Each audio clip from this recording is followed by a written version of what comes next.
For some of you who know me, and for those who don't, you'll know now that I have a 19-year-old son who's autistic. And autism is a spectrum disorder that affects many areas of cognitive and learning abilities in children. And it is something that parents like me who have children with autism have to deal with on a daily basis. Dante was born via cesarean section, and months into his birth I was told that he has autism. My whole world was rocked, but I quickly embraced my son, and I've done everything since then to make his quality of life the best it can be. If you've met my son, you would have met this very loving, very social, very interactive boy. Well, young man now, because he's 19 years old. In 2018, when Fountain of Life was launched, I was able to avail myself of this very, very, very, very important product.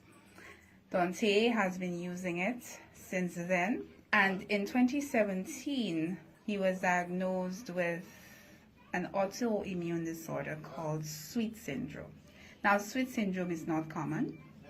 It stumped the doctors at the hospital, and after months of steroids and therapy and antibiotics that were not working, my son was discharged still sick and on steroids. This product, after being trained and I learned so much about it, I really wanted to get him on it.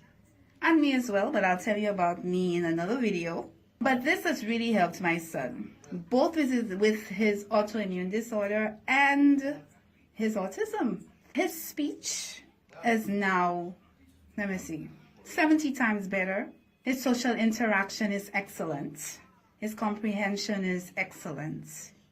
Although certain areas he still needs work, but I can attribute the way he speaks now, his ability to understand social cues, his ability to do things that he before couldn't do. For example, you might think that's something small, but before he could not put on his shoes by himself. He couldn't go to the toilet by himself. He couldn't put on his clothes by himself. He couldn't feed himself. But he can do all of that now. Brain health is very important. And for those of you who have people in your lives, who know people who suffer from not only autism spectrum disorders, but dementia, Alzheimer's, and other brain-related issues,